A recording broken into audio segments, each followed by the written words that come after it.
Wala ilaha illallah, Allahu akbar, wallahu akbar, walillahil hamd.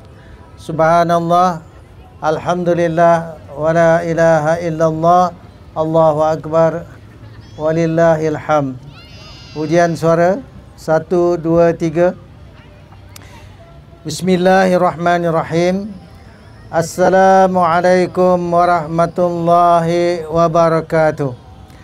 Alhamdulillah, wassalatu wassalamu ala rasulillah wa ala alihi wa ashabihi wa man tabi'ahum bi ihsanin ila yaumiddin, amma ba'd. Alhamdulillah, syukur kepada Allah Subhanahu wa taala dengan limpah kurnia dan izin darinya juga. Pada malam ini tim Jom Cinta Quran sekali lagi berkesempatan untuk hadir di Dataran Nilai untuk kita laksanakan street dakwah corner, untuk berkongsi maklumat-maklumat mengenai agama Allah, mengenai agama Islam untuk semua warga yang berada di Dataran Nilai pada malam ini. Marilah kita sama-sama memulakan majlis ilmu ini dengan kita membaca umul kitab dahulu. Al-Fatihah. A'udzu billahi minasy syaithanir rajim. Bismillahirrahmanirrahim. Alhamdulillahi rabbil alamin. Ar-Rahmanir Rahim. Maliki yaumiddin. Iyyaka na'budu wa iyyaka nasta'in. Ihdinas siratal mustaqim. Siratal ladzina an'amta 'alaihim ghairil maghdubi 'alaihim waladdallin. Amin. Sidang pendengar muslimin muslimat, tuan-tuan puan-puan, hadirin hadirat yang dikasihi sekalian, insya-Allah pada malam ini kita akan berkongsi bahagian kedua daripada maqasid syariah. Dalam kesempatan yang terdahulu telah pun dapat saya kongsikan dengan semua yang ada mengenai dengan apa itu maqasid syariah. Baik untuk kita mengimbas kembali sebagai juga ulang kaji kepada kita semua, yang disebutkan maqasid syariah adalah maksud-maksud, tujuan-tujuan syariat Allah Ta'ala itu diturunkan dan dilaksanakan dalam kehidupan manusia. Jadi kita tahu agama Islam ini adalah agama yang datang daripada Allah Subhanahu wa taala, Tuhan yang menciptakan manusia dan alam semesta. Allah Taala ciptakan manusia dan Allah Subhanahu wa taala juga telah menjadikan agama yang kita kata mengandungi syariat, peraturan-peraturan untuk mengatur kehidupan manusia. Firman Allah Ta'ala dalam Al-Quran, A'udzu billahi minasy syaithanir rajim. Syara'a lakum minad din. Telah ia syariatkan bagi kamu akan agama itu. Jadi bila disebut ad-din, agama di sisi Allah Subhanahu wa taala adalah agama Islam. Sebagaimana yang Allah beritahu dalam ayat lain, Innad dina indallahil Islam. Sesungguhnya ad-din, agama di sisi Allah Ta'ala adalah agama Islam. Jadi untuk itu Allah Ta'ala telah menurunkan Al-Quran kepada Nabi Muhammad sallallahu alaihi wasallam. Kemudian dalam Al-Quran ini terkandung ajaran-ajaran agama Islam. Jadi ajaran agama Islam sumber utamanya adalah Al-Quran. Kedua, sumbernya adalah As-Sunnah, iaitu apa yang kita terima daripada Nabi Muhammad sallallahu alaihi wasallam, yang kita kata sunnah Rasul. Kemudian sumber yang ketiga adalah apa yang disebut sebagai ijma'us sahabah, iaitu kesepakatan para sahabat dalam mereka mengamalkan ajaran Islam. Maka apa yang para sahabat bersepakat tidak berselisih, maka sudah pastilah itu adalah perkara-perkara yang para sahabat telah tahu dan faham yang agama Islam yang disampaikan oleh Nabi Muhammad sallallahu alaihi wasallam. Dan sumber yang keempat adalah qiyas, iaitu kalau dicari keterangan yang khusus dalam Al-Quran tak dijumpai, kalau dicari secara khusus dalam As-Sunnah tak dijumpai, dan kalau dicari secara khusus di dalam ijma' sahabah tak dijumpai, maka qiyas adalah merupakan satu sumber, satu cara untuk menentukan bagaimana perkara itu untuk difahami dalam ajaran Islam. Baik, agama Islam ini apabila dilaksanakan, ini dia panggil penerapan syariat, iaitu peraturan-peraturan Allah Subhanahu Wa Taala. Apabila dilaksanakan, apabila diamalkan, maka akan mencapailah beberapa tujuan-tujuan. Dan tujuan-tujuan ini sebenarnya adalah apa yang dirumuskan oleh para ulama Islam, bahawa ini dia tujuan syariat itu diamalkan, dilaksanakan. Apa dia yang dipanggil maqasid, tujuan-tujuan, maksud-maksud syariat Islam itu? Pertama adalah untuk menjaga agama. Kalau dalam bahasa Arab disebut hifzuddin. Maka dengan pelaksanaan syariat peraturan Islam ini, maka agama ini akan terpelihara, agama Islam ini akan terjaga. Maka penting kita faham syariat Islam, peraturan Islam adalah supaya agama Islam ini terpelihara dan terjaga. Kedua, yang dikatakan maqasid Islam yang kedua adalah hifzul nasl ataupun hifzul nasab, iaitu supaya terpelihara, terjaga akan keturunan manusia. Maka keturunan manusia adalah perkara yang mulia, yang ianya perlu dijaga. Maka dengan mengamalkan peraturan Allah, syariat Allah, maka keturunan manusia akan terpelihara. Dan insya-Allah pada malam ini kita akan bincangkan maqasid syariat yang kedua ini. Jadi sebelum tu saya ulang kaji, sebutkan lagi apa dia maqasid, tujuan syariat ini. Ya, yang ketiga dia panggil hifzul akal, iaitu terpelihara akal fikiran. Maka akal fikiran manusia akan terjaga, akan terpelihara apabila syariat Islam ini dilaksanakan. Penting supaya manusia ni berfikir dengan cara yang betul, supaya dengan cara berfikir yang betul, manusia akan buat keputusan yang betul di atas kefahaman yang betul yang telah diperolehi. Ya, jadi dengan cara berfikir yang betul, itu dengan bersumberkan ilmu yang benar, kemudian dengan kefahaman yang benar, maka manusia akan buat keputusan yang benar. Bila dengan keputusan yang benar, maka akan melaksanakan tindakan-tindakan yang benar, yang betul.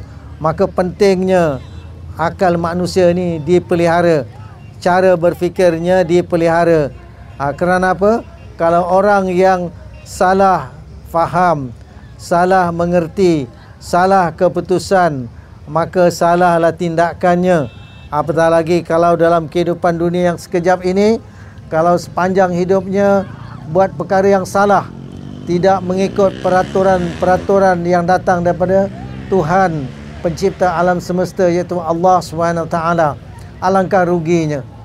Baik, perkara yang seterusnya selepas hifzul akal adalah hifzul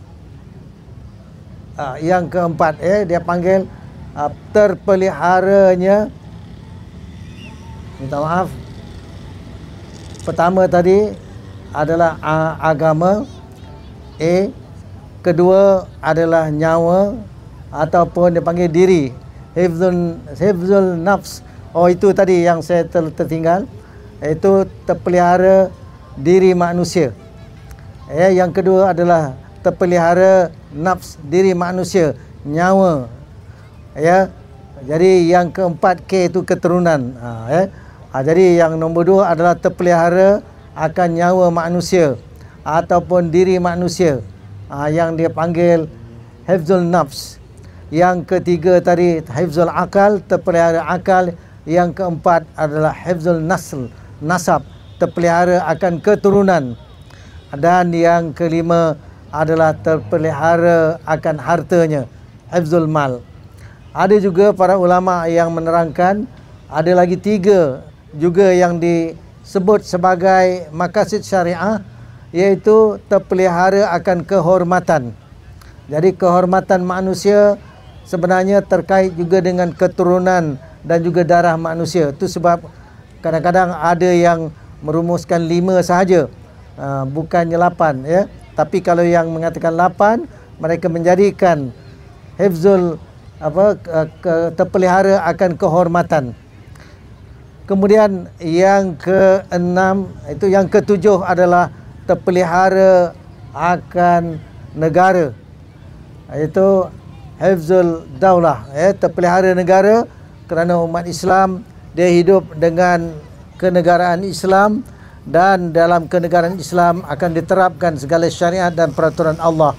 Dan yang terakhir, yang ke-8 adalah terpelihara keamanan. Jadi dengan diterapkan syariat, diterapkan peraturan-peraturan Islam, maka akan wujudlah keamanan. Keamanan yang disebut dalam kitab Amanul Bilad bi Amanil Islam. Amannya negara itu dengan keamanan Islam, la bi amanil kufr, bukan dengan keamanan mengikut cara yang bukan Islam. Jadi itulah 8, dia panggil 8 maqasid syariah yang ada disebut dalam kitab-kitab yang membincangkan mengenai dengan maqasid syariah. Jadi pada malam ini kita akan bincangkan iaitu apa yang dia panggil terpelihara akan yang kedua tadi, iaitu terpelihara nyawa, hifzul nafs, ataupun terpelihara diri manusia. Muslimin muslimat sidang pendengar yang dihormati sekalian, baik, pada malam ini kita bincangkan apa yang dikatakan terpelihara akan diri manusia apabila syariat Islam itu dilaksanakan ataupun diterapkan dalam kehidupan. Baik, sebelum daripada itu, ingin juga saya sebutkan semula bagaimana penerapan syariat ini boleh berlaku sehingga boleh tercapai maksud tujuan syariat itu. Maka di dalam Islam ada 3 elemen utama yang perlu ada supaya membolehkan syariat itu diterapkan dalam kehidupan. Nombor 1, adanya insan-insan yang bertakwa, adanya manusia yang bertakwa. Jadi ini penting. Kalau individu-individu yang tidak bertakwa, kalau individu tidak berpegang kepada ajaran Islam, maka bagaimana dia nak melaksanakan ajaran Islam? Jadi sangat penting kita faham, untuk ajaran Islam, syariat Islam itu dilaksanakan dalam kehidupan, kena ada individu-individu. Bagi ini, insya-Allah pada malam ni kita akan bincang lebih sedikit bagaimana individu itu akan terpelihara. Dari sudut apa yang dipelihara akan individu itu. Kedua, supaya syariat Islam ini dapat diterapkan, maka kena ada dia panggil masyarakat Islam. Bila kita sebut masyarakat adalah kelompok-kelompok manusia. Orang-orang bila digabung ramai orang, maka individu-individu yang ramai ini dengan pemikiran yang sama, dengan cara berfikir yang sama, dengan perasaan yang sama, dengan kefahaman yang sama, dan mereka pula saling jaga-menjaga. Itu yang dikatakan masyarakat Islam, masyarakat orang-orang yang bertakwa. Jadi penting kita kena faham, kita kena membentuk masyarakat yang Nabi pernah sebutkan contohnya macam orang berada dalam sebuah kapal. Ya, kalau orang berada dalam sebuah kapal, ada orang yang duduk di dek sebelah atas, ada yang duduk dek belah bawah. Maka tak kiralah orang duduk di tingkat atas atau di tingkat bawah, kenalah mereka ni saling jaga menjaga, bantu membantu. Andai kata orang yang duduk di dek belah bawah mereka inginkan air, maka dia tak boleh ambil tindakan sendiri untuk menebuk perut kapal. Kerana apa? Kalau dia tebuk perut kapal, maka akan tenggelamlah seluruh kapal. Maka orang yang duduk dek atas, mereka kena jaga, jangan biarkan orang buat salah di bawah tu. Maka yang perlu mereka buat adalah bantulah orang bawah itu untuk mendapatkan keperluan yang diperlukan oleh mereka, iaitu air. Ambil air daripada luar dan beri kepada orang bawah. Bantu mereka, jangan biarkan mereka tebuk kapal. Kalau masing-masing tu tidak peduli satu dengan lain, maka orang atas kata biarlah orang bawah tu dengan hal dia. Orang bawah kata kita nak selesaikan masalah kita buatlah apa yang kita suka. Maka dia tebuk perut kapal, maka tenggelamlah seluruh kapal. Semuanya akan binasa, tak akan selamat. Jadi penting dalam masyarakat Islam itu ada sikap saling jaga menjaga dalam kita nak berjaya dunia dan di akhirat. Baik, itulah kita kata asas kedua supaya syariat itu dapat diterapkan. Dan yang ketiga, adanya negara, adanya para penguasa yang menerapkan syariat. Hanya para penguasa, hanya pemerintah sebuah negara yang mempunyai bidang kuasa untuk menerapkan syariat-syariat, peraturan-peraturan, baik dalam bidang syariat ekonominya, baik dalam peraturan-peraturan yang berkaitan dengan pendidikannya, baik dalam perkara-perkara yang terkait dengan perundangan dan mahkamah keadilan. Begitu juga dengan sistem sosialnya. Begitulah juga dengan kita kata perkara-perkara yang terkait dengan dasar-dasar di peringkat global yang kita sebut hari ini dasar-dasar luar negara. Jadi negara penting diwujudkan untuk menerapkan syariat Islam. Kalau negara tidak menerapkan syariat Islam, macam mana peraturan-peraturan itu nak dilaksanakan? Macam manalah maksudnya dapat dicapai?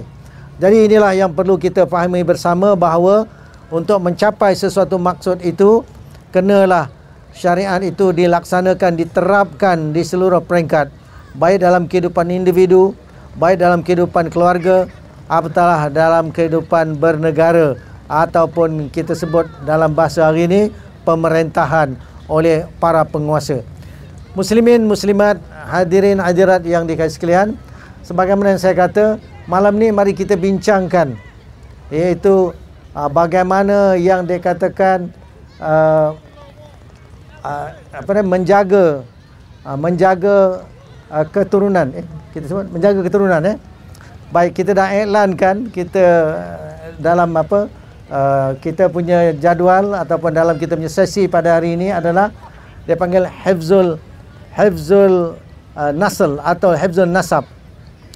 Baik, apa yang berlaku di dalam Islam, Allah Subhanahu Wa Taala telah menjadikan manusia ini mulia. Dalam satu ayat Allah sebut, a'udzubillahi minasyaitonirrajim, walaqad karramna bani Adam, dan sesungguhnya telah kami muliakan anak-anak Adam. Jadi kita manusia akan menjadi keturunan yang mulia apabila kita tahu siapa bapa kita, siapa ibu kita, siapa adik-beradik kita, siapa atuk kita, siapa nenek kita, siapa bapa saudara kita. Dan dalam Islam perkara ini sangat penting. Kerana apa? Kerana dalam kehidupan, bapa dia akan dipertanggungjawabkan untuk menafkahkan ahli keluarganya. Bapa dia bertanggungjawab untuk beri makan kepada isteri dan anak-anak dia. Bukan setakat makan saja, bapa juga dipertanggungjawab untuk pelihara ahli keluarga dia supaya selamat dunia dan akhirat. Dalam Al-Quran ada ayat Allah Ta'ala mengingatkan, a'udzubillahi minasyaitonirrajim, qu anfusakum wa ahlikum nara, peliharalah oleh kamu akan diri kamu dan ahli kamu daripada api neraka. Maka bapa sebagai ketua keluarga, dia menjadi orang yang bertanggungjawab supaya apa? Supaya menjaga isteri dan anak-anak dia. Itu dia panggil ahli keluarga dia, supaya menjadi manusia yang taat kepada Allah, menjadi manusia yang patuh kepada peraturan-peraturan ilahi. Kerana manusia ini diciptakan oleh Allah SWT dengan satu tujuan besar. Apa dia? Firman Allah Ta'ala, "Wa ma khalaqtul jinna wal ins illa liya'budun." Tidak aku ciptakan jin dan manusia melainkan liya'buduni, supaya mereka beribadah, mengabdi diri padaku. Jadi manusia dan jin Allah ciptakan supaya manusia beribadah, mengabdi diri kepada Allah Subhanahu Wa Taala. Jadi sebagai seorang individu, maka hendaklah mereka tu tahu akan keturunan dia, tahu siapa bapa dia, tahu siapa mak dia. Ya, sebagai individu dia juga kena berbakti kepada kedua ibu bapa. Kalaulah seseorang itu tak kenal mak, tak kenal ayah dia, maka ini yang kita kata musibah sudah menimpa di dalam kehidupan dia. Dan dalam Islam, keturunan ini perlu dipelihara. Itu sebab dalam Islam menghalalkan pernikahan, supaya dengan pernikahan itu maka akan mendapatlah, kita kata, ya, dia panggil status sebagai suami isteri, yang mana dengan pernikahan itu menghalalkan pergaulan laki-laki dan perempuan. Jadi dalam Islam pergaulan sangat dijaga. Pergaulan antara laki-laki dan perempuan sangat dijaga, dan sesuatu yang mendekatkan kepada zina itu dilarang dalam Islam. Dalam Al-Quran Allah bagi tahu, la taqrabuz zina, jangan kamu mendekati zina. Kenapa? Zina itu adalah hubungan laki-laki dan perempuan yang tidak halal, yang diharamkan. Maka sesuatu yang mengajak kepada zina, mendekatkan diri kepada zina, maka itu adalah perkara yang dilarang oleh Allah Subhanahu Wa Taala. La taqrabuz zina, jangan kamu mendekati zina. Contohnya pergaulan bebas antara laki-laki dan perempuan. Jadi kalau pergaulan bebas, dia boleh merangsang sehingga orang boleh, ya, melakukan perkara yang dilarang oleh Allah SWT. Jadi kalau perkara yang membawa kepada zina, yang dengan zina boleh melahirkan anak haram, anak yang tidak sah keturunan dia. Apatah lagi kalau berlaku zina, orang tinggalkan pula anak-anak yang dilahirkan di tepi jalan, ditinggalkan anak-anak di dekat tong sampah, ditinggalkan anak-anak dekat surau kadang-kadang. Maka bila orang tengok ada bayi yang ditinggalkan, maka orang tak sampai hati nak biarkan bayi itu akan mati, ataupun akan dizalimi, ataupun akan ditimpa mudarat. Maka orang yang bertanggungjawab akan ambil bayi itu. Dan masalahnya tidak tahu siapakah ibu, siapakah bapa kepada bayi ini. Maka dari situlah kita kata inilah yang dipanggil telah rosak keturunan. Maka bila rosak keturunan, bila tidak diketahui siapakah ibu, siapakah bapa, ataupun kadang-kadang yang berlaku adalah anak luar nikah, maka tidak dibinkan kepada bapa sebenar. Kenapa? Kerana itu adalah bapa yang tidak sah, maka rosaklah keturunan. Di sinilah yang kita nak faham bahawa dalam Islam Allah Ta'ala memberi kemuliaan kepada manusia, maka keturunan manusia ini kena dipelihara. Supaya apa? Supaya ada banyak perkara nanti yang terkait dengan keturunan ini dapat dilaksanakan. Bukan sekadar ibu bapa, ya, untuk menjaga anak-anak, mendidik anak-anak, bahkan ibu bapa jugalah, ya, yang nanti apabila anak dia besar, maka dia jugalah yang akan mengaturkan supaya anak-anak ni akan bernikah. Dan sudah pastilah bila bernikah itu mencari pasangan hidup yang terbaik yang Nabi sallallahu alaihi wasallam pesan. Ya, perempuan itu kata Nabi dinikahkan ataupun dinikahi, ya, dijadikan pasangan hidup berdasarkan ada 4 perkara. Pertama, mungkin seseorang itu dikahwini, dinikahi, pertama mungkin kerana keturunan dia. Ya, keturunan orang kaya-kaya ke, keturunan orang baik-baik ke, keturunan orang sehat ke, ya, keturunan. Jadi keturunan daripada bangsawan ke atau orang biasa, jadi dipilih mungkin disebabkan keturunan. Yang kedua, mungkin seseorang itu dia memilih, ya, pasangan hidupnya kerana harta. Kerana harta, kerana kekayaan. Maka ada orang dia cari pasangan hidup berdasarkan itu. Dia memikirkan, ya, dengan, ya, nak mencari orang kaya, orang berharta. Ataupun yang ketiga, dipilih seseorang perempuan tu dijadikan pasangan hidup dia mungkin kerana kecantikan.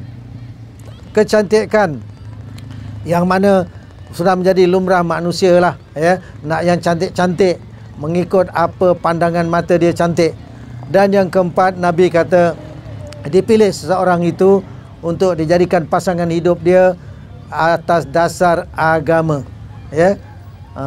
Maka Nabi suruh pilihlah yang berdasarkan agama sebagai kriteria nombor 1. Kerana apa? Dengan pilihnya orang yang ada agamanya, orang yang baik agamanya, orang yang kuat agamanya, maka kalau dia ada keturunan ataupun, ya, latar belakang, ya, bangsawan pun, maka dia tahu menjaga maruah kehormatan diri dia. Kalaupun dia ada harta yang banyak, maka dia tahu untuk menjaga harta yang banyak itu. Kalaupun dia ada kecantikan, maka dia pun tahu menjaga kecantikan itu adalah untuk suami-suami, untuk pasangan hidup masing-masing. Tetapi kalau agamanya tidak benar, agamanya tidak betul, agama yang lemah, maka dikhawatiri, maka dia tidak akan upaya untuk menjaga, ya, keturunan dia. Dia tak berupaya untuk menjaga harta dia. Dia tidak berupaya untuk menjaga kecantikan dia. Bahkan dia tidak berupaya untuk menjaga apa? Menjaga amanah-amanah yang diberikan kepada dia. Jadi itulah Nabi sallallahu alaihi wasallam mengajarkan, ya, kalau nak kita menjaga keturunan kita menjadi, ya, baik, maka pilihlah, ya, di atas dasar agama. Begitu juga Nabi SAW, ya, ada pesan, ya, bahawa seseorang itu almar'u ala dini khalilih atau kama qal. Seseorang itu, ya, dia berada di atas agama kawan rapat dia. Maka dalam kehidupan ini kita mestilah usahakan supaya kita hidup dalam lingkungan orang-orang yang baik. Supaya apa? Supaya nanti dengan itu kita mendapat, ya, teman hidup yang baik. Dan dengan teman hidup yang baik ini, maka keturunan pun menjadi keturunan yang baik. Kita juga kena faham, di dalam nak menjaga keturunan kita, maka ianya bukan waktu kita hidup di dunia sahaja. Bahkan apabila kita telah meninggal dunia, maka kita hendakkan supaya nanti kita ada anak-anak yang saleh yang mendoakan kedua bapanya, ya. Kerana apabila anak Adam itu meninggal dunia, maka terputuslah, terpotonglah, ya, daripada dia perkara-perkara yang, ya, dia panggil menyampai kepada dia. Melainkan kalau ada anak-anak yang soleh yang mendoakan, ataupun ada ilmu yang bermanfaat yang telah disampaikan, ataupun ada amal jariah yang dia telah laksanakan, maka amal tu pahalanya berterusan masuk. Maka untuk mendapatkan, ya, anak-anak yang soleh, untuk mendapatkan keturunan-keturunan yang baik, maka kita mestilah usahakan supaya bermula daripada pernikahan, bermula daripada mendirikan rumah tangga, pilihlah dengan pilihan yang benar sebagaimana Rasul ajarkan. Pilihlah yang beragama, pilihlah mereka yang benar agamanya, maka taribat syadak, kata Nabi, beruntung kau kalau pilih orang yang berpegang pada agama yang benar dan mengamalkan agama dengan amalan yang sungguh-sungguh, yang kita kata amanu wa amilus solihat. Mereka beramal dan mereka mereka beriman dan mereka beramal dengan amal yang saleh. Muslimin muslimat sidang pendengar sekalian, bila kita memperkatakan berkenaan dengan terpelihara keturunan, maka kita juga mengharapkan sebagaimana yang Allah Ta'ala sebut dalam Al-Quran, supaya nanti didoakan kita juga oleh para malaikat. Apa para malaikat mendoakan? Iaitu dalam Al-Quran ada ayat yang Allah Ta'ala memberitahu kepada kita, orang-orang yang beriman itu dia akan didoakan oleh para malaikat. Para malaikat akan mendoakan untuk diri dia dan juga mendoakan untuk nenek moyang dia dan keturunan-keturunan dia yang bakal datang. Jadi ini pentingnya kita faham bahawa kemuliaan yang Allah beri melalui keturunan adalah satu perkara yang besar yang jangan kita ambil remeh. Kerana apa? Kerana kalau kita tidak menjaga keturunan kita, maka tak ada orang lain yang akan jaga. Itu sebab dalam Islam mementingkan supaya dipanggil sistem pergaulan yang dipanggil nizamul ijtima'i itu dilaksanakan. Kerana apa? Kerana dengan dilaksanakan pergaulan yang mengikut syariat yang Allah tetapkan, maka akan mengelakkan daripada berlakunya zina, akan mengelakkan daripada berlakunya perkara-perkara yang boleh merosakkan keturunan. Dan seperkara lagi yang terkait dengan keturunan ini adalah sesuatu yang mungkin kita jarang dengar, iaitu disebutkan dalam kitab Ahkamus Sultaniyah bahawa di dalam nak menjaga keturunan ini, maka ada satu dia panggil kita kata portfolio yang disebut sebagai nakib keturunan. Dalam kitab Ahkamus Sultaniyah, Imam Mawardi menceritakan bahawa dalam mengatur urusan umat, kita perlu ada ketua negara, iaitu dia panggil imam atau khalifah. Kedua ketua negara itu perlu ada pembantu-pembantunya, dipanggil muawin atau wazir, sama ada pembantu pemerintahan tafwid ataupun pembantu pentadbiran, dia panggil muawin tanfidh atau wazir tanfidh. Yang ketiga, di dalam mengatur urusan umat ini ada yang dikatakan wali, gubernur yang mengatur urusan di wilayah-wilayah. Dan keempat, ada yang dikatakan amirul jihad. Amirul jihad iaitu panglima perang yang mengatur urusan jihad. Dan yang seterusnya adanya para qadi yang bertugas supaya apa? Supaya kalau berlaku sengketa di kalangan umat, maka dapatlah ianya diputuskan dengan mengikut apa yang Allah perintahkan. Kerana dalam Islam, apabila nak berhukum, memutuskan kehukuman, firman Allah Ta'ala, wa anihkum bainahum bima anzalallah, dan putuskanlah oleh engkau perkara di antara mereka itu dengan apa yang Allah turunkan. Dan satu lagi yang mungkin jarang kita dengar adalah dilantiknya nakib keturunan. Apa itu nakib keturunan? Maka dalam kitab itu disebut bahawa keturunan-keturunan yang mulia perlulah diberikan perhatian khusus, bahkan kena direkod, dicatat supaya tahu silsilahnya, tahu di mana kabilah itu, siapakah yang menjadi ketua kabilah, siapa yang menjadi orang-orang dalam kabilah itu. Maka kabilah-kabilah yang mulia, maka dia tetap menjaga supaya kabilahnya, kaumnya akan terus dengan kemuliaannya.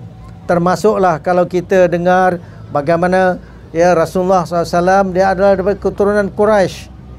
Maka siapakah bapa Nabi, siapakah atuk Nabi dan ke atas. Begitu juga bagaimana Rasul SAW ada isteri dan ada anak dan ada cucu.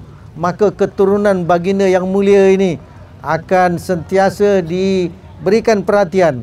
Akan ada rekod supaya tahu turun-menurun siapakah daripada keturunan baginda Ar-Rasul sallallahu alaihi wasallam. Dan sudah pastilah kita di akhir zaman, kita tahu akan sampai masanya, akan muncul, akan adalah seorang pemimpin daripada keturunan Nabi Muhammad sallallahu alaihi wasallam yang akan memimpin umat manusia, yang menjadi pemimpin yang sangat penting dan dinantikan, iaitu Imam Mahdi. Imam Mahdi adalah seorang yang daripada keturunan Nabi sallallahu alaihi wasallam. Maka sudah pastilah kita perlu tahu dia punya silsilah itu terbukti jelas bahawa ianya adalah keturunan Nabi sallallahu alaihi wasallam. Maka kerana apa? Kerana Imam Mahdi akan sampai masanya dia dibai'ahkan, dilantik menjadi ketua bagi dunia umat Islam.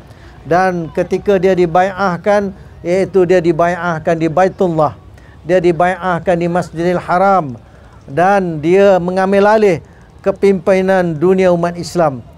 Dan kalau kita yang mengkaji dalam urusan kepimpinan, urusan pemerintahan, maka mungkin orang akan mula terfikir, macam manalah agaknya nanti ya dia nak dibai'ahkan di Baitullah, nak dibai'ahkan dekat Kaabah, dengan keadaan yang hari ini nak masuk keluar Masjidil Haram itu dijaga dengan begitu rapi. Segala aktiviti dipantau oleh para penguasa yang ada, seolah-olah perkara yang mustahil. Tetapi insya-Allah perkara itu akan berlaku. Kerana apa? Kerana kita kena faham, Imam Mahdi dia pertama sekali memang benar-benar keturunan Rasulullah sallallahu alaihi wasallam, dan ianya dapat dibuktikan dengan kita kata silsilah yang dicatat dan dapat dirujuk satu persatu menyampai kepada baginda Ar-Rasul sallallahu alaihi wasallam. Kedua, dalam hadis ada diterangkan Imam Mahdi pada mulanya dia tidak mahu menerima jawatan yang sangat penting, jawatan yang sangat besar ini. Tetapi kerana diberitahu dan diperingatkan, bahkan kita kata bahasa didesak kepada dia. Kerana apa? Kerana Ar-Rasul sallallahu alaihi wasallam telah menerangkan bahawa akan sampai masanya orang yang daripada keturunan baginda, ya, yang nama ni macam baginda, bin pun macam baginda, yang dipanggil Imam Mahdi akan dibai'ahkan. Maka dialah orangnya. Kerana apa? Kerana silsilah keturunan itu terpelihara dan segala ciri-ciri yang ada untuk dia layak dipanggil Imam Mahdi itu telah ada. Maka nak diserahkan kekuasaan kepada dia untuk meneruskan kepimpinan umat. Kerana apa? Kerana waktu itu kenegaraan Islam telah diwujudkan semula. Maka dengan kenegaraan Islam kita tahu dunia umat Islam akan dapat disatukan. Dan kita tahu Imam Mahdi dia akan memimpin tentera-tentera Islam untuk memerangi Yahudi-Yahudi yang waktu itu peperangan besar di antara Yahudi dengan umat Islam. Dan Yahudi-Yahudi akan dimusnahkan, akan dihancurkan. Walaupun hari ini kita lihat mereka bukan main seolah-olah kuat sangat, tapi sampai masanya ya mereka akan diperangi oleh tentera-tentera Islam, yang mana kalau Yahudi-Yahudi ini berlindung di balik pokok, pokok akan bercakap, pokok ya di balik pokok, pokok pun akan bercakap, wahai Muslim, di sini Yahudi berlindung, bunuh dia, kecuali pokok Gharqad. Begitulah juga Yahudi-Yahudi kalau berlindung di balik batu, batu akan bercakap, wahai Muslim, di sini Yahudi, bunuh dia. Maka kita tahu perkara itu hanya akan dapat terlaksana apabila kenegaraan Islam itu diwujudkan semula. Tentera-tentera Islam itu dapat digerakkan. Bahkan tentera-tentera Islam dapat disatukan daripada pelbagai pelusuk penjuru dunia. Kerana apa? Kerana kenegaraan Islam itu telah wujud dan tentera-tentera Islam itu digerakkan oleh negara. Jadi dalam hal itu ada banyak iktibar yang terkait dengan Imam Mahdi ini, bahawa umat Islam perlu disatukan, umat Islam perlu digerakkan. Bahkan tentera Islam itu adalah tentera yang akan memerangi Yahudi-Yahudi, yang mana Yahudi-Yahudi tidak dapat nak melarikan diri, melainkan akan dihancurkan, akan dimusnahkan. Dan ketika Imam Mahdi memerangi tentera-tentera Yahudi bersama dengan tentera-tentera Islam, itulah masanya nanti akan Allah turunkan Nabi Isa AS di Menara Putih di Damsyik. Maka ini peristiwa-peristiwa besar yang terkait dengan akhir zaman yang kita kena faham. Jadi perkara ini saya sebutkan kerana kita membincangkan hal keturunan tadi. Ya, terpelihara keturunan. Jadi sudah pastilah keturunan Nabi Muhammad sallallahu alaihi wasallam, silsilah keturunan baginda itu, ya, sampai kepada anak cucu cicit sampai kepada Imam Mahdi, ianya terpelihara. Dan dalam Islam, keturunan bukan hanya keturunan Nabi yang perlu dijaga, termasuklah keturunan-keturunan, ya, orang-orang yang mulia, para sahabat yang mulia. Keturunan Sayyidina Abu Bakar As-Siddiq. Kita tahu Sayyidina Abu Bakar As-Siddiq adalah seorang sahabat yang kita kata yang telah banyak, ya, memberikan pengorbanan untuk agama Allah ini ditegakkan dan dikembangkan. Begitulah juga keturunan daripada Sayyidina Umar bin Al-Khattab, khalifah yang kedua. Maka sudah pastilah keturunan Sayyidina Umar ini, ya, perlu diberikan perhatian, diberikan catatan. Itu sebab kalau kita dengar dalam sejarah-sejarah, dalam sirah, ya, dalam dunia, kita kata dunia umat Islam ini, maka keturunan daripada Sayyidina Umar jugalah yang melahirkan khalifah, ya, Umar juga, ya. Jadi kita tahu Sayyidina Umar punya keturunan. Jadi ada seorang khalifah yang hebat. Siapa namanya? Umar bin Abdul Aziz. Itulah daripada keturunan Sayyidina Umar juga, Umar bin Abdul Aziz. Sehingga kita tahu mereka merekodkan keturunan-keturunan yang mulia ini, sehingga apa? Sehingga tahu siapakah jalur-jalur dia. Begitulah juga bila kita mendengar, ya, kisah-kisah bagaimana imam-imam madhab, imam-imam yang hebat ini, mereka punya silsilah keturunan itu, ya, dapat dikesan sehingga ada yang mereka bertemu dengan keturunan Rasulullah ataupun keturunan para sahabat. Di kalangan para sahabat juga, apabila dikaji keturunan mereka punya jalur keturunan itu bertemu dengan jalur keturunan Rasulullah sallallahu alaihi wasallam. Dan bahkan kita tahu bila kita meneliti jalur-jalur keturunan ini, baginda Rasulullah sallallahu alaihi wasallam, jalur keturunannya bertemu dengan Nabi Ismail alaihissalam.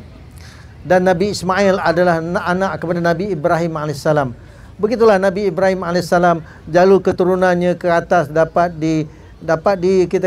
dikesan sehingga bertemu kepada Nabi Adam alaihissalam. Jadi dalam kehidupan manusia, jalur keturunan ini sangat penting kita tahu dan faham. Itu sebab dalam Islam ia mementingkan jalur keturunan ini direkod dan dicatat. Jadi dalam kehidupan kita di akhir zaman ini, kalau orang nak faham bagaimana sistem jalur keturunan ini berlaku, maka ini yang kita kata hari ini adanya jabatan pendaftaran. Jabatan pendaftaran supaya apa? Anak yang lahir didaftarkan, siapa ibu bapanya. Bahkan ibu bapa pula, bagaimana dia jadi suami isteri, didaftarkan di mana? Di pejabat qadi. Jadi disebabkan sistem pemerintahan kita hari ini tidak mengikut syariat Islam sepenuhnya, maka campur aduk berlaku. Dalam hal-hal perkahwinan, dalam hal-hal yang terkait nikah cerai, itu semua selalu dikaitkan dengan pejabat qadi. Jarang disebut dengan jabatan pendaftaran. Tapi bila hal-hal kematian, barulah dia kata ini kena dibawa ke jabatan pendaftaran. Supaya apa? Rekod kematian itu dapat dimasukkan dalam rekod. Tapi dalam Islam sebenarnya ianya mestilah secara bersepadu. Bukan nikah cerai sahaja, ya, tetapi termasuklah kelahiran anak dan kematian anak, dan ianya semua perlu direkodkan supaya apa? Tahu nanti, ya, siapa bapa, siapa ibunya, siapa anak dia. Dan kemudian kadang-kadang ada bapa-bapa yang isterinya lebih daripada satu.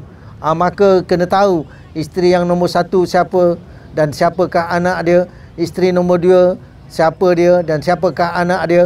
Kerana apa? Kerana ada yang orang yang dia panggil adik-beradik satu bapa lain ibu.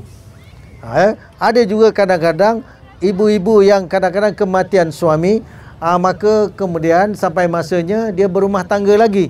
Maka dengan suami nombor satu dulu dia ada anak, ya.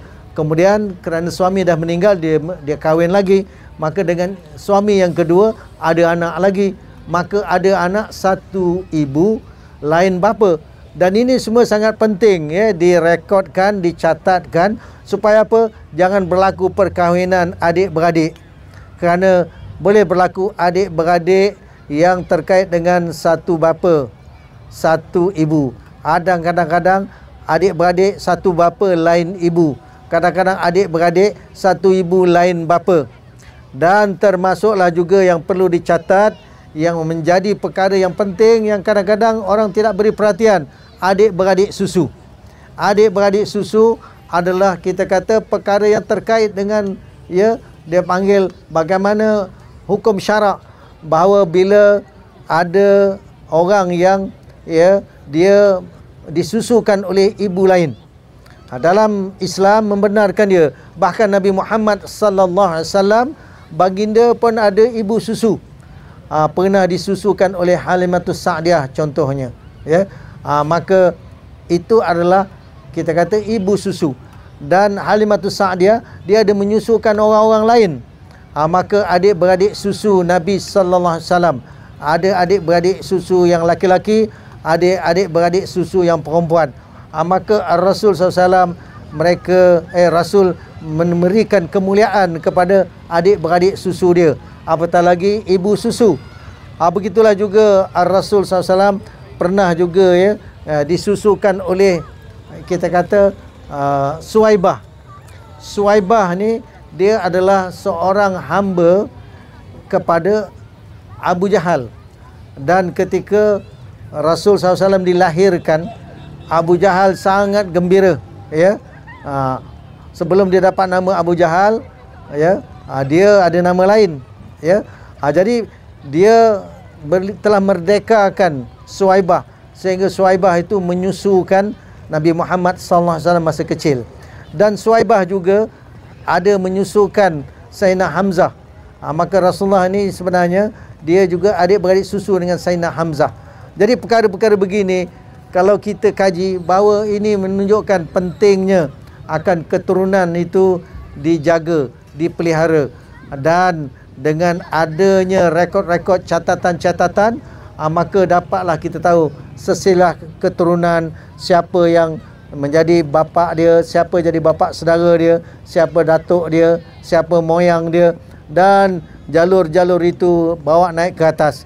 Begitulah juga apabila ada catatan-catatan ini, dengan pernikahan-pernikahan yang sah, maka dapat anak-anak yang sah, dengan isteri-isteri yang sah, dengan suami-suami yang sah, maka keturunan yang sah. Dan kita dapat tahu nanti besok siapa cucu cicitnya. Dan tidak akan berlakulah kita kata perkara-perkara yang kita kata dilarang oleh syarak. Contohnya kahwin adik-beradik, tak boleh, ya. Begitulah juga kahwin adik-beradik ini, mana apa? Adik-beradik satu susu, satu ibu, adik-beradik satu bapa, adik-beradik satu ibu susu. Ini semua perlu diberikan perhatian dan perlu diberikan catatan dan perlu diketahui paling tidak oleh waris-waris yang terdekat. Jadi terkait dengan keturunan juga, apabila berlaku kematian, maka kita tahu apa yang berlaku, harta-harta menjadi harta yang diwariskan kepada orang-orang yang layak menerima. Jadi sudah pastilah, ya, kalau orang yang, ya, ada anak, ada anak laki-laki, ada anak perempuan, ada isteri, maka harta-harta itu difaraidkan, ya, dibagi-bagikan mengikut hukum Islam. Itu sebab dalam Islam ini semua terkait, ya, dengan keturunan, dan bukan hanya nak menerima harta-harta pesaka, bahkan yang lebih penting kita kena faham, kalaulah ada di kalangan ahli keluarga, waris-waris yang terdekat, kalaulah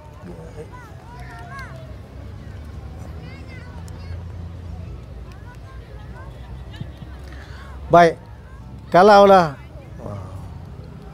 baik, nampaknya kita punya mikrofon baterinya ya, baterinya dah apa, dah lemah. Jadi mungkin kita akan tukar bateri. Kita rehat sebentar.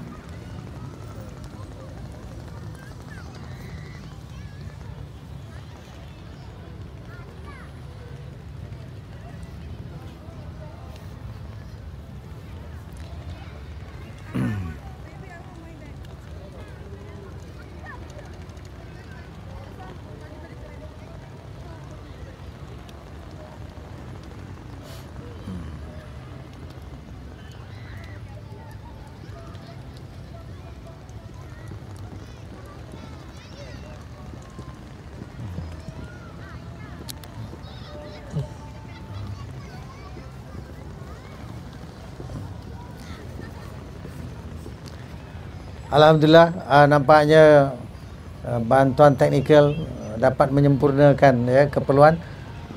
Jadi sebagaimana kita bincang tadi, dalam Islam, syariat Allah SWT ini Allah turunkan untuk dilaksanakan dalam kehidupan.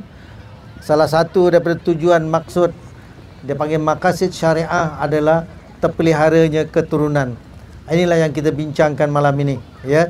Jadi yang terkait dengan keturunan tadi, yang kita tahu bahawa keturunan manusia ini adalah perkara yang mulia.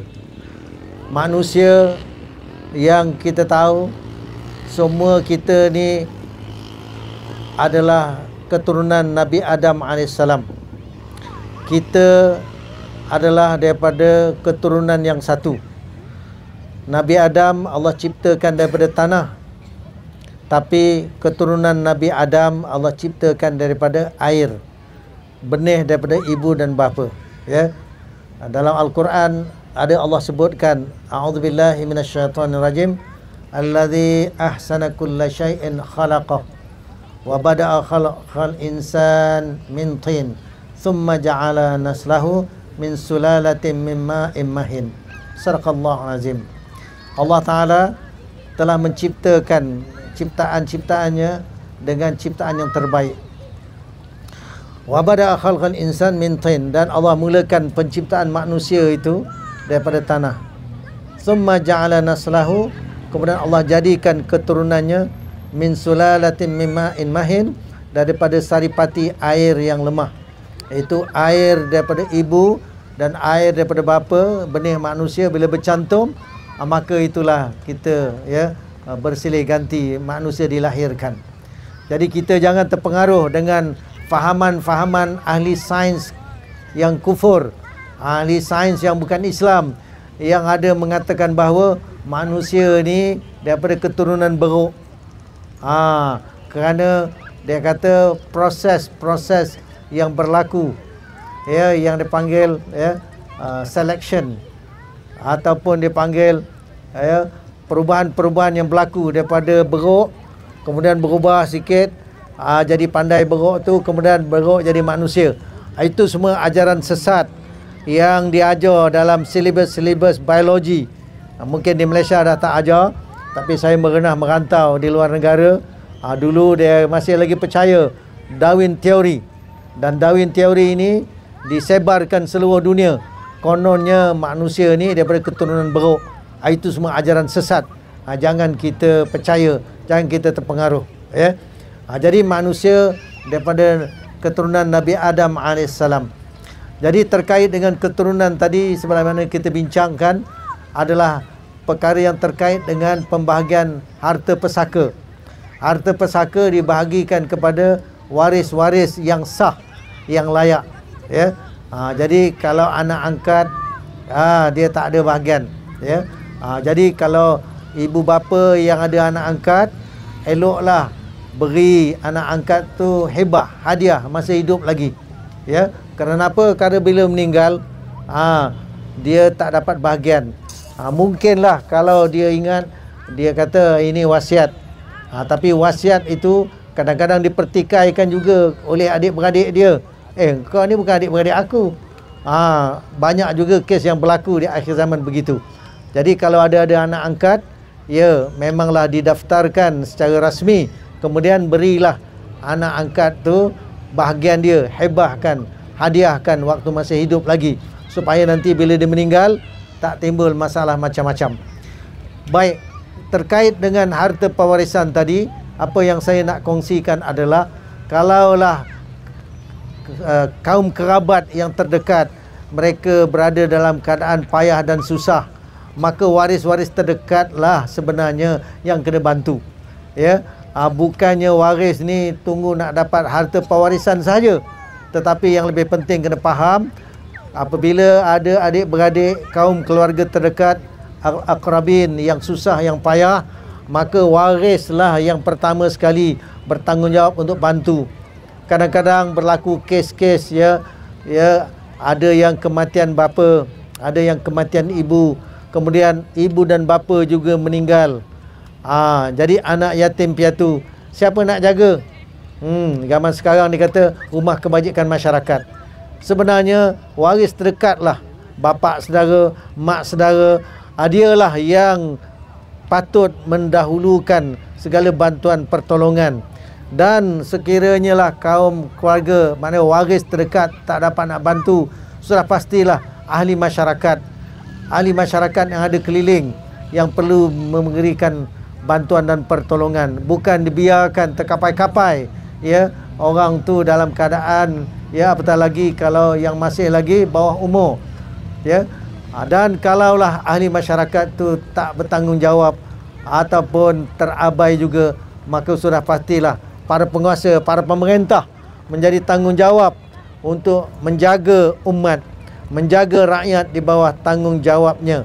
Itu sebab dalam Islam, para pemerintah dia bertanggungjawab menentukan rakyat di bawah penjagaan dia akan dipenuhi keperluan-keperluan asas untuk hidup. Apa dia? Makannya, ya, jangan sampai tak ada makan. Pakainya, jangan sampai tak ada pakaian, ya, nak nutup aurat, dan tempat tinggalnya, jangan sampai dia merempat duduk bawah jembatan ataupun duduk tempat yang terbiar, kita kata yang tak diurus. Maka menjadi tanggungjawab para pemerintah untuk menentukan rakyatnya dipelihara, cukup makan, pakai dan tempat tinggal. Bahkan di dalam Islam menjadi tanggungjawab pemerintah untuk menaikkan taraf hidup rakyatnya, bukan asas sahaja kepada taraf hidup yang setinggi-tingginya, yang terbaik. Itu sebab zaman pemerintahan Omar Abdul Aziz, maka kita tahu catatan sejarah memberitahu kepada kita bahawa, ya, susah nak cari orang miskin, susah nak cari orang susah, orang yang terlantar. Kerana apa? Kerana standard kehidupan waktu itu semua hebat-hebat, bahkan orang semua penuh dengan kemewahan, sehingga susah nak cari, ya, asnaf fakir miskin untuk dibantu.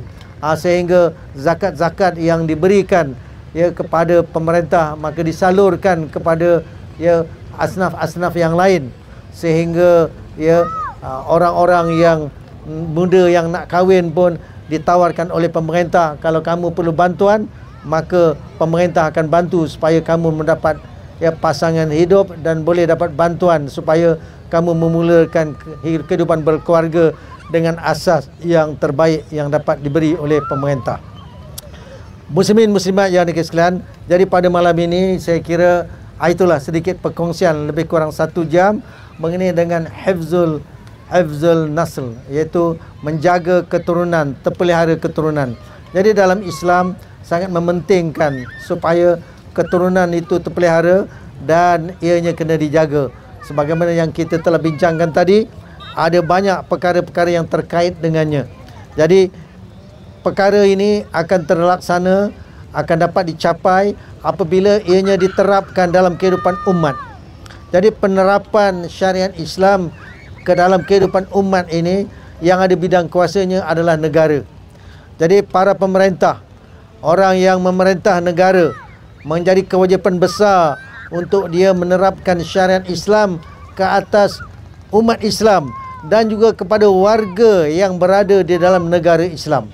Itu sebab dalam Islam kita ni tidak boleh dipisahkan, ya, aspek kenegaraan dengan syariat Islam. Namun di akhir zaman, apa yang Nabi kata telah berlaku. Apa dia? Nabi pernah berpesan, ala anal kitab was sultan sayaf tariqan. Kata Nabi, waspada, jaga-jaga kitab, iaitu Al-Quran ini, was sultan, dan kekuasaan pemerintahan, sayaf tariqan, akan berpisah keduanya. Hari ini apa yang Nabi cakap telah pun berlaku. Dunia kaum muslimin kita hari ini, selepas dirontohkan kerajaan Islam Uthmaniyah Turki, maka seluruh wilayah negeri kaum muslimin kita ini sudah rontoh, dah tak jadi negara Islam lagi dah.